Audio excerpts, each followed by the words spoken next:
Good morning, guys. What's going on? Chad here. So gonna show you guys a little bit about the mix, consistency, some of the processes that we do for a hand bombing application. So you saw what we did yesterday. Now I'm going to show you, the next steps on hand bombing. So first off, I got a little bucket of water. I got my pool trowel. I'm looking for specific consistency in my mud, and that's just, so it hangs, but it's still loose enough that I can trowel it out, which will also allow you a little bit of flexibility with creating some certain motions in your carving. And what I mean by that is your trowel motions, okay? So first I'm going to show you this, the consistency of the mud. Right here you can see it's loose, but it still stays standing if I want it to, okay? This is good mud. So right here you'll see that we have some pre-trowel notches, all right? So the first thing I do is I take my mud and I want to make sure that I get it in those notches, so that way I know I've got a nice mechanical bond to it. So I give it a nice rub, kind of messy, but this is vital. So I go ahead and rub it all in, and you'll notice if you don't get a consistent rub, every once in a while you'll actually get like an air pocket in there, and it will create like a cold joint.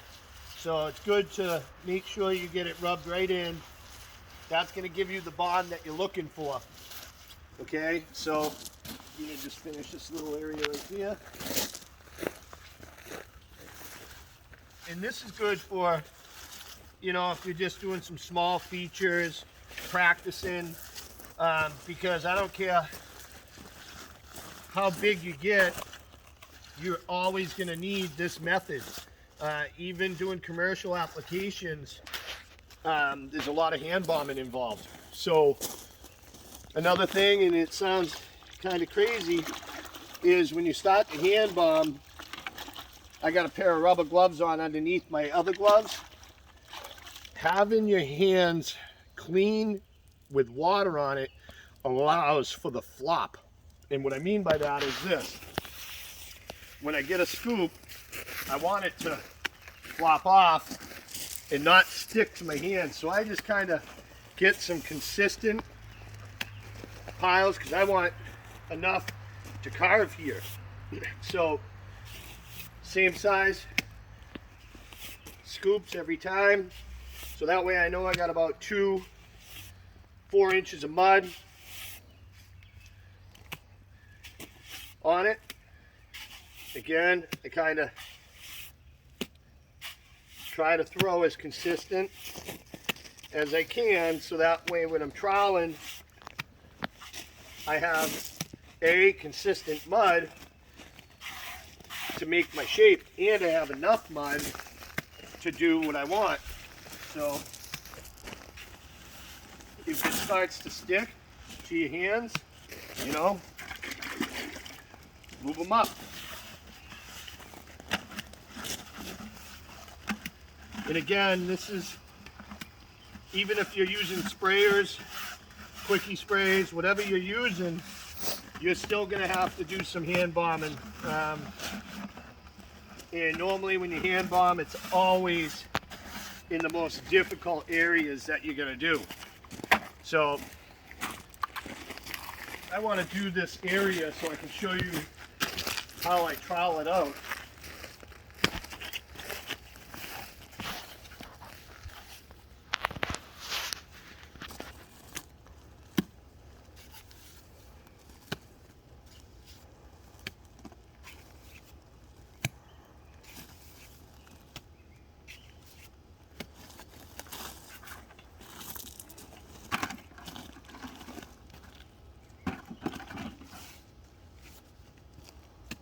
Again, you want to make sure that mud consistency always stays as much as you can the same.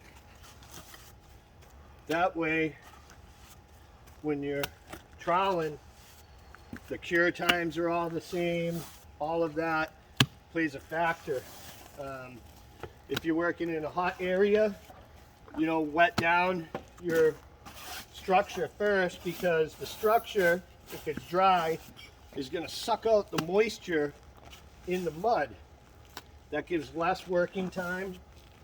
And you can use that again to your advantage sometimes if you need it to snap quicker. Then you don't want to wet it down as much, so that way it dries quicker. And all right, we're a little short, but that's okay. We're gonna trowel it out, and I'll move some mud around. So, trusty pool trowel. So this is key. So what I do is I lock out the bottom always first. So what you're seeing, and come down here, Mark, right here, I want to close that joint as much as I can. And all I do is I push some downward pressure with the tip. So I'm slicking it, almost like doing caulking. I'm giving myself a nice closed joint, okay? So then I'm gonna start to look at my shape of pre-existing rock, and I'm gonna make some simple shape here because this is kind of a simple area. So again, I just come up, I pull, and your motions are key. So if I was to push down, I would end up rounding off my edge. I want to make a square edge here as much as I can, 45, 90s, whatever. So I kind of move it with the side of my trowel, and then I'll come back and slick it, because you guys, as you get into this, you're going to notice that sometimes you trowel it and you'll over trowel it, and every time you touch it, it sags. So the whole terminology, be one and done, that's true. Okay, so try to, the minimum amount of troweling or heavy troweling is key. So I'm just kind of going to push it, trowel it out. Sometimes I wiggle a little bit for it. That gets me some pre-texture after the fact. So I'm going to close this up. I'm going to drag some of my mud over here. Same thing here.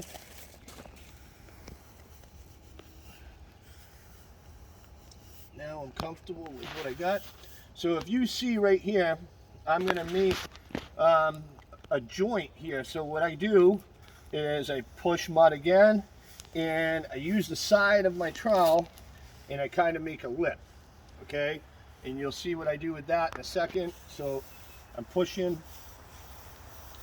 just trying to get some basic shape right now. This is, you know, a bigger rock. So, and now I showed you when I pulled up here, what I want to do is I want to pull into that. That's going to allow me to make that 90 that I was talking about, or a 45. So I have it here, I come back up, and now I pull in. That gives me that lip. Nice and gentle when I do it. I come back up right here. I was going to do a little something, put some extra shape. And I don't put a lot of pressure when I'm trying to get some clean lines here. I barely touch it because I'm just looking for a form. Only time I'm putting pressure is when I'm trying to keep it. But this mud is loose, okay? So you gotta think that the more I trowel it, is the more it is going to want to sag on me. So I really am only putting a little bit of pressure on this. Again, that's key.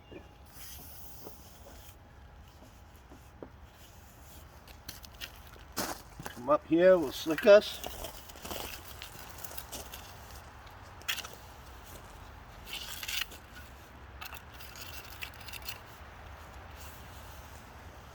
This is, again, an area that I want to keep sharp.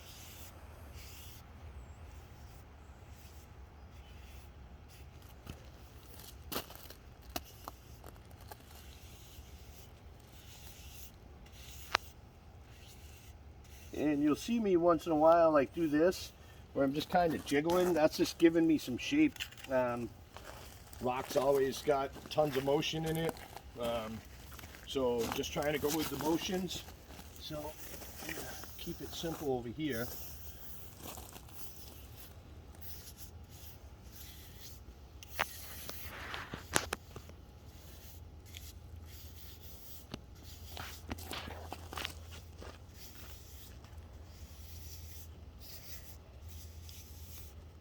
Again, I'll kind of pull a lip here.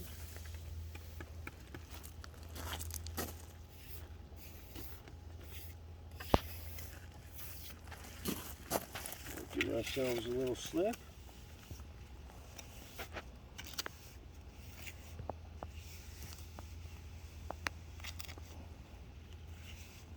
That's my edge, so I know where I'm starting and stopping.